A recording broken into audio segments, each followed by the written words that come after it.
Hello friends, and welcome to Escaping the Mouse with your host, me, Wreck Roll. Alright, today is chore day. Yeah, I know, we gotta do that every once in a while. It's not the most exciting thing in the world, but you know what, this vlog is the story of what's going on in my life, and sometimes it's just run-of-the-mill, ordinary, everyday, boring stuff. So what I want to do today is I want to get the lawn mowed, because we're kind of getting into the season right now where I have to do it basically every 2 weeks or it just really turns into a mess. I also want to get in and just do some general cleaning in the house. That has to happen every once in a while. Of course, you know, once again, when you have cats that are you know, barfing all over the floor, or we're getting into the summer season, so they're starting to shed, so there's hair all over the place. Got to deal with that. But since it's going to be a really hot day today, I want to do the outdoor stuff first. It's about 9:30. It's already 83 degrees, and it's supposed to go up into the upper 90s today. So I want to start with that, and I got to run over to the gas station and get some gas for the lawnmower. So I'm going to do that first.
Alright, it's a couple hours later. Got the lawn done, and it's really hot out now. It's about 94, so I decided to cool off from the pool, and we're going to do that before we continue on. So I'll catch up with you in a little bit.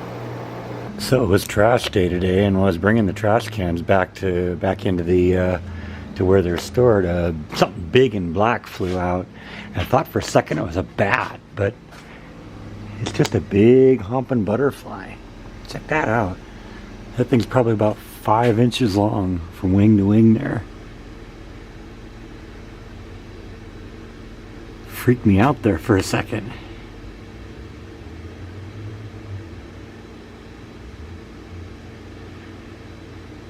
Get a little video of it, and then we're gonna kind of shoo it out because it's in the garage right now, and I don't want it to die. I want it to get out of here and go make other little butterflies. But check that out.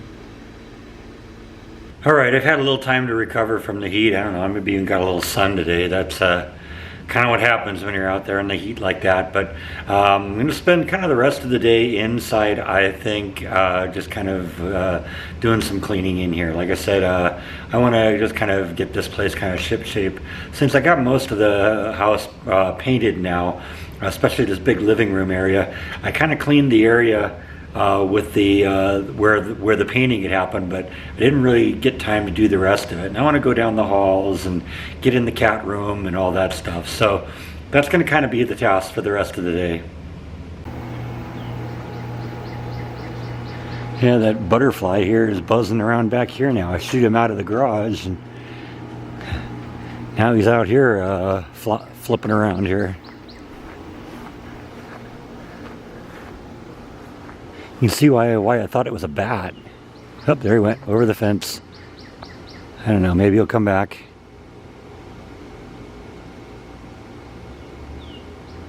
Or maybe he won't.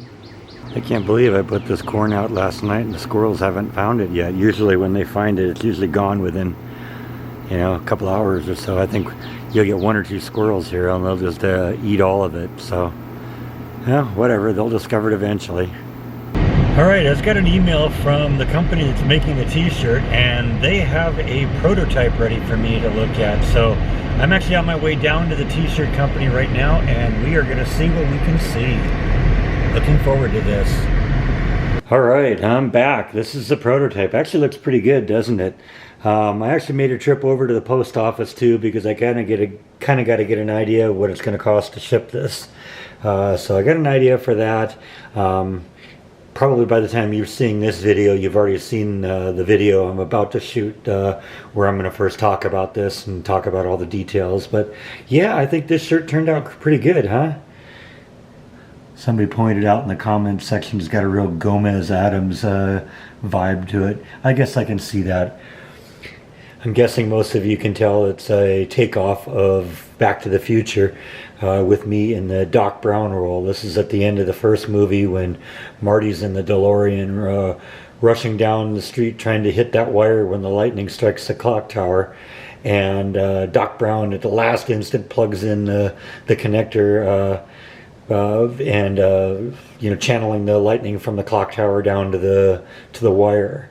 And so I thought that was kind of funny, and it's kind of been my idea for a while on this, and I don't know, I think it turned out pretty good. So I'm going to make my video right now promoting this thing, and let's see what happens.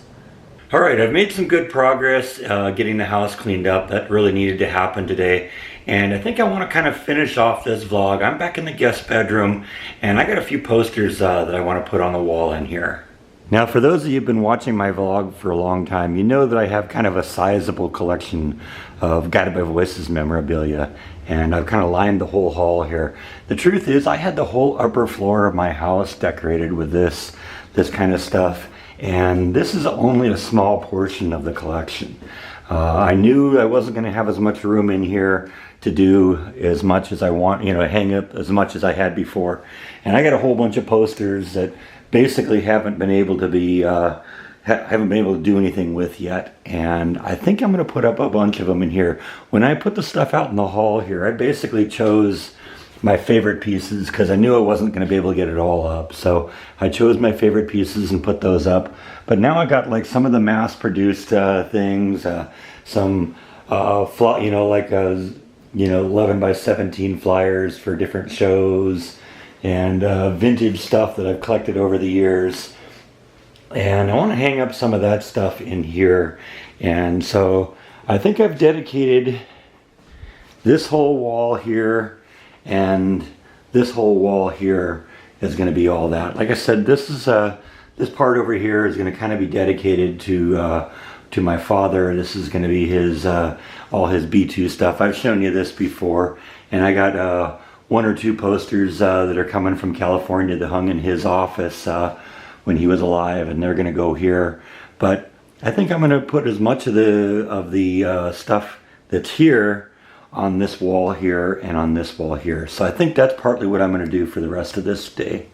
Now, all these posters are basically the same dimensions. They're 18 by 24 inches. Some of them are portraits, some of them are landscape. But what we're going to do is we're going to try and separate them as well as we can and get them to look nice and well spaced on the wall. Now, that's what you need to do with stuff like this, is if you want to get it to look good, it's got to be centered and it's got to be evenly spaced. And so first thing I did is I took the length of the wall here, which is 11 foot 9 inches or 141 inches. Now, like I said, these things are 24 inches wide, so I'm going to be able to put 5 of them up on the top row, and that's going to be 120 inches, which leaves me 21 inches left.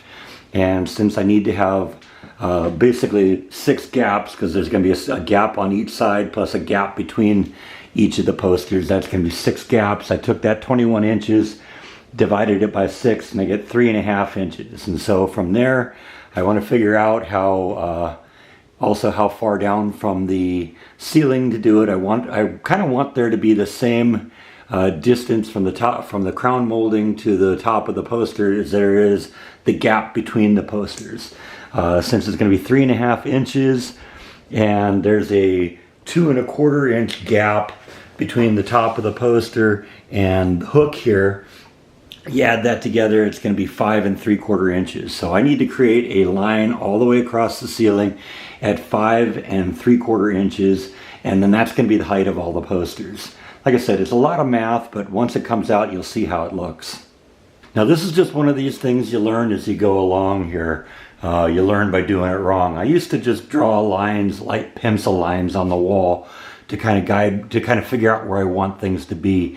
The problem is you can't always get the pencil lines off the wall really neatly. So what I've started doing is I'm putting masking tape on the walls now, and I'll draw my lines on the masking tape. Then at the end I can remove the masking tape and leave no residue whatsoever on the wall. So first thing I'm going to do is I'm going to go onto each of these strips of masking tape, and I'm going to mark a line that represents 5 3/4 inches down from the crown molding, and that will represent the line that the nails will be put on. Then all I'll have to do is just figure out where the individual ones are across the wall, and that's where I'll drive the nails.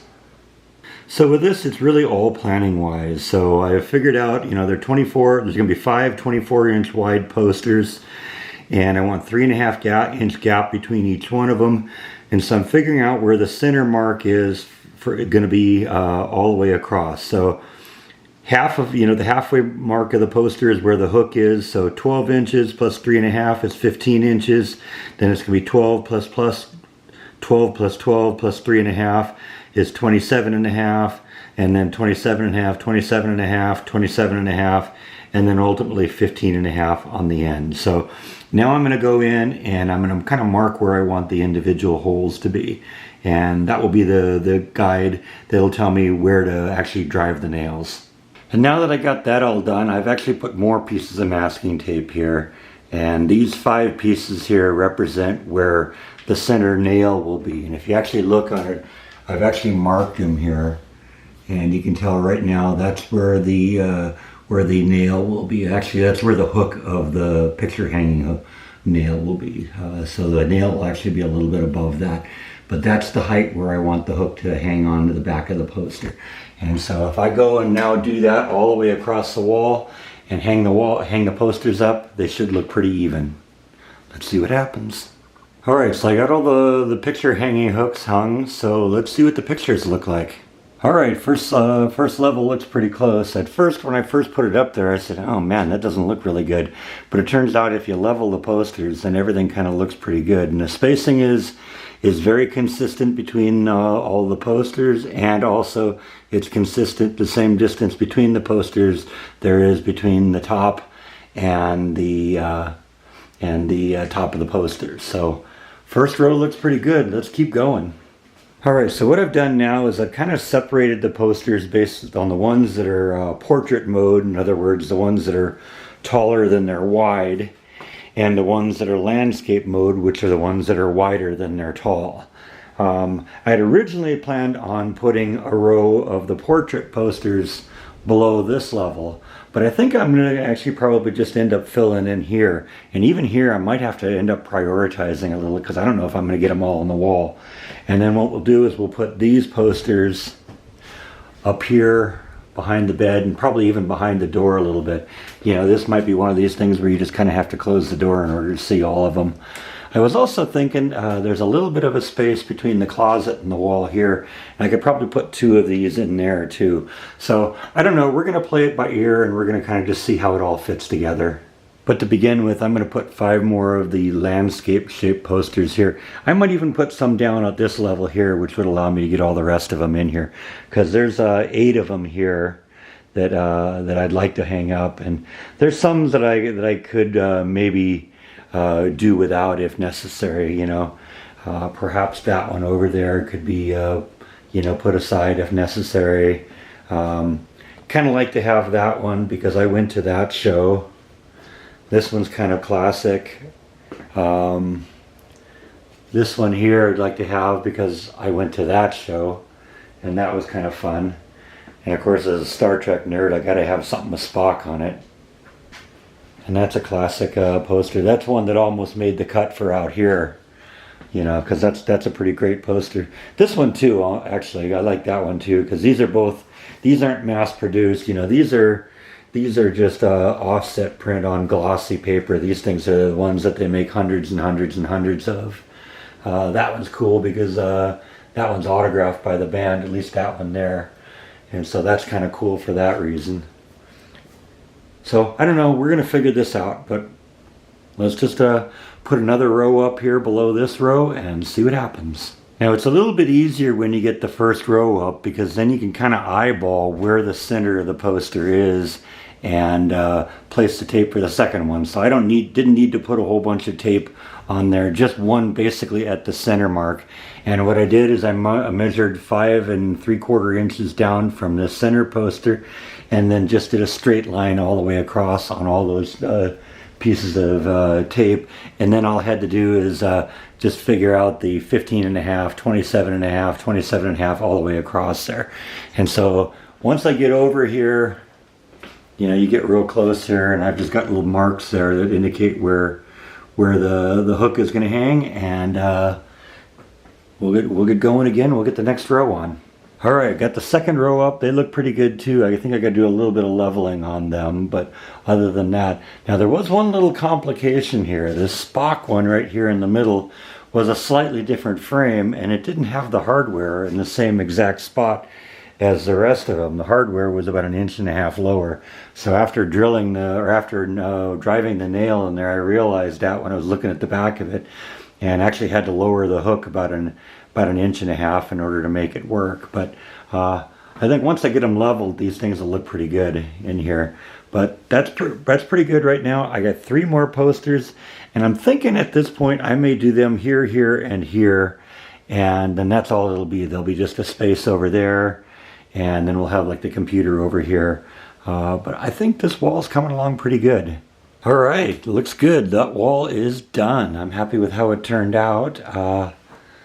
Looks pretty good. The spacing's all nice and even, I think. I got all the posters pretty level, and it's a good collection. I think next thing I'm going to do now is we're going to try putting some across this wall here, and that's going to be these ones that are the portrait form here. And so I don't know how many of those I'll get across the wall, but we'll figure that out. All right, now in addition to finishing this wall, I've also gotten them across this wall. Basically what's going to happen is to examine everything, you'll just have to have the door closed. But I also put the least exciting one behind the door. So these are kind of cool. You know, that one's kind of a promotional thing celebrating their supposedly electrifying conclusion tour when they were supposed to be their last show in 2004, but then they kind of came roaring back. That one here is from a show in Europe, and this one's kind of a tour of from July of 2002. Then one promoting Under the Bushes, Under the Stars, Alien Lanes, Do the Claps, and Motel of Fools. In addition to that one kind of being one of the less exciting ones, I kind of did it chronologically too, because this is the order that the albums came in. So it kind of made sense. Now I actually got 2 posters left over, this one here and this one here, and I think they're going to probably go right here. They'll fit real neat between the door, and that's where they'll go. Now it was kind of an interesting coincidence, because I set it up so that all of them are at the same height all the way around for the you know, based on the distance to the crown molding up top, and it's perfectly positioned between the headboard and you know, the space between the bottom of the poster and the headboard as it is between the top of the poster and the crown molding. And that was just an accident, because I just kind of set this distance here based on the distance between these posters. So it's just kind of a happy coincidence that kind of worked. So anyway, like I said, I'm going to put the last 2 posters right here, and then I think we're done in here. Alright, so I got everything done now. This room's looking better now. Like I said, I wanted to get as much of this stuff up as I can. These are kind of the lesser posters, and then we got these 2 over here. Actually, it turns out I got a couple of copies of this one, and since one of them was autographed by the band and one wasn't, you know, guess which one I chose to hang. But like I said, I've had a whole bunch of these. This stuff kind of, you know, just took over the whole upstairs of my house in California, and so I knew that when I had only the hall in this house to do it, that it wasn't going to be nearly enough, and so I had planned on dedicating a couple of walls in this room, because what it did, like I said, in the old house, it went all the way upstairs and all the halls upstairs, and then it was also in the guest bedroom up there. So We got most of it up now. I still got a couple posters that aren't hung, but I don't know. We'll figure out what to do with those. Maybe I'll, replace some of these with those from time to time and just kind of circulate out the inventory. Or maybe since there's some things that are like redundant and I have multiple copies of, maybe I'll sell some of those at some point to some other fan who maybe doesn't have one. But anyway, I think that is all that I have for today. Thank you as always for watching, and I'll see you next time on Escaping the Mouse. Good night.